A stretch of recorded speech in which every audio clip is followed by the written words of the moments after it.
Last week we spoke about the Transport Minister Barbara Creecy saying that the replacement machines for next generation, to make the next generation of driver's license cars, will cost the taxpayer around about 334 million rand. Now, South Africa is looking at acquiring 3 of these machines, which will cost a total of 1 billion rand. But our next guest spent many years with the Automobile Association of South Africa. Is now the managing director of driving.co.za. He thinks that it's time that we actually ditch the analog system and go electronic. Rob Handfield-Jones, managing director of Driving SA. Good morning, Rob. Really appreciate your time. You say we actually live in a reality where we don't need physical license cards anymore. Why? Well, in the year 2024, do we need analog documents to represent a digital record anymore? And the fact is that with eNatus, we've had digital records of all traffic information, vehicle and driving licenses since 2008. So it would be very easy in that situation to insert a digital license.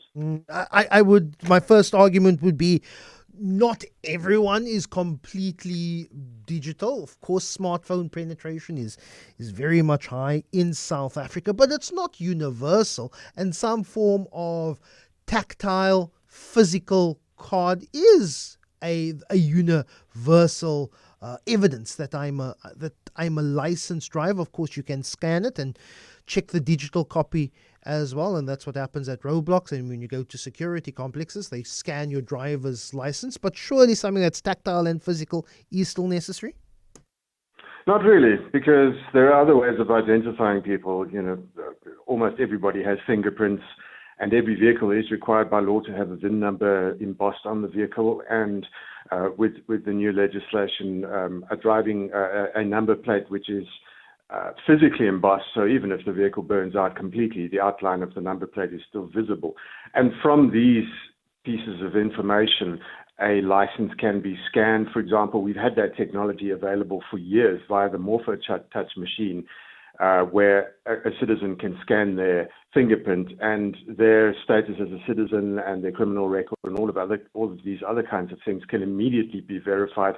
And ditto with the vehicles. So there's no obstacle to implementing a digital license.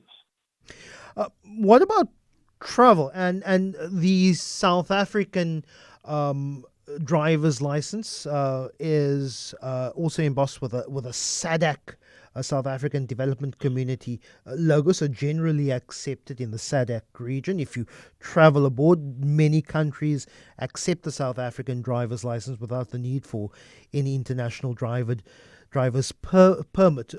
How then will an electronic version work in this case? Because then you would probably need universal acceptance of some sort of electronic driver's license.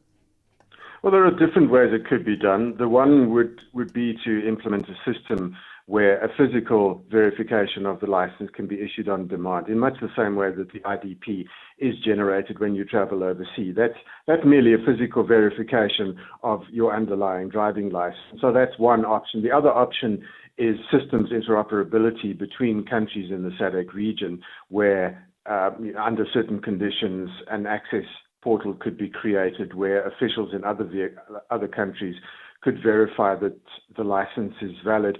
There are many edge cases, but they only apply at the extreme margins. If we look at the 12 million people who have driving licenses and the cost to the taxpayer every year of that, the advantages of going digital would far outweigh the disadvantages. Because the theory is that it's not the driver's license card which gives me the legal right to be on the road. It is an electronic system. Once I've passed the driver's license, I am always entitled to be on the road. It's just that the driver's license card, based on our current laws, which needs to be renewed every 5 years. That isn't my license. My license is recorded on a system, on a database saying I'm legally entitled into the road. Then what's the difference? What then is the use then of a driver's license card which I need to renew every 5 years? You've hit the nail on the head. The driver's license card is merely a token of that digital record. And what I'm suggesting is that we need to go further and dispense with the inconvenience and cost of generating that token.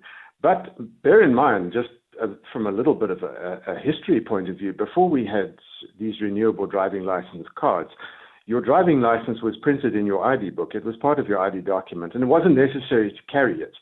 And the objective of moving to driving license cards was to be able to more easily verify somebody's status as a licensed driver. Now, in a digital environment, we can do that at the roadside with a smartphone app. So it's no longer necessary. That problem has fallen away. But one of the reasons to do this was to improve road safety, or so they said. So, we can now see if that did happen or not, because printable license cards were introduced in 1998, which also happens to be the last year that we have reliable statistics.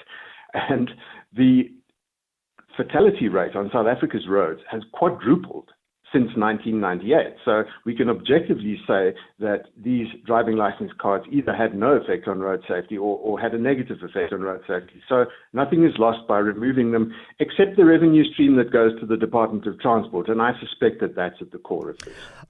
Rob, can I decline to show someone my driver's license if they're not a law enforcement officer, they're not a police officer or a traffic officer?